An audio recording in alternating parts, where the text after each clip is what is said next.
Hi, I want to talk to you today about a tool that we have called the feelings wheel. We can't resolve what we can't discuss. That's why it's so important to stay connected with ourselves, each other, and the issues to create sustainable change. But that task can feel so big that we can't think straight sometimes. Compassionate dialogue is a tool that can help. It gives us a framework for grounded, productive conversations that increase understanding, empathy, connection, and collaboration. The RIR protocol, Recognize, Interrupt, and Repair, is the communications protocol of compassionate dialogue that helps us stay on topic and get to the heart of the matter. Think of it like guardrails for a conversation. I'm excited to start this series, Compassionate Dialogue 101 Quick Communication Tips for Problem Solving and Healthy Conflict Resolution, where I'll be sharing strategies that are rooted in the protocol that will help you at work and in your personal life as well. If you've got 5 minutes a week to watch, you'll come away with tools you can use practically as you learn things like how to understand your communication style, how to have an uncomfortable conversation in a productive way, how to create compassionate accountability at work, how to set boundaries, how to center belonging, how to give yourself grace, and a whole lot more. Today, we're going to focus on recognizing our feelings. When we don't make time to recognize our feelings in difficult situations, we are forced to react rather than respond. This means our actions are controlling us.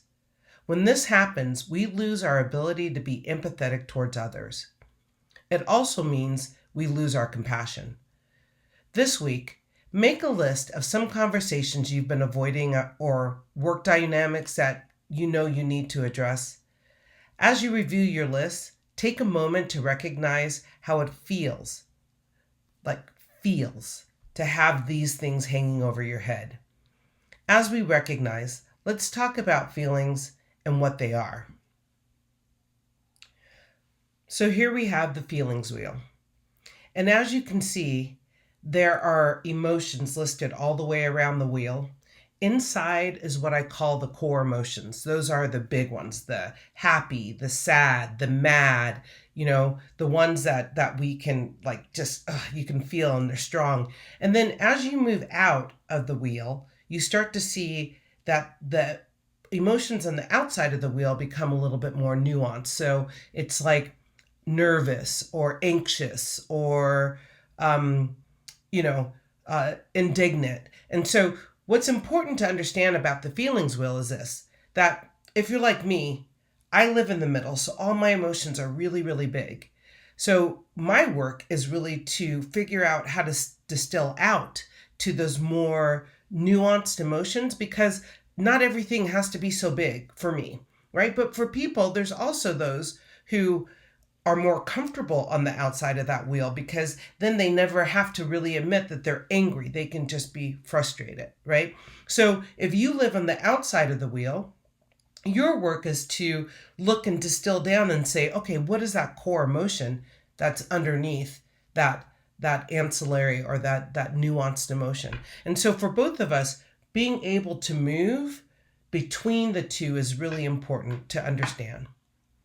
So, since we're talking about feelings, how would it feel to resolve those issues that you've been avoiding? Whatever that resolution may look like. If resolution feels complicated, what would it feel like to at least start a productive and honest conversation, one rooted in compassion? Next time, we'll begin to explore what addressing those look like, and I'll share a new tool to help you in your journey. But for now, let's get in touch with those feelings. Thanks for being here and stay tuned.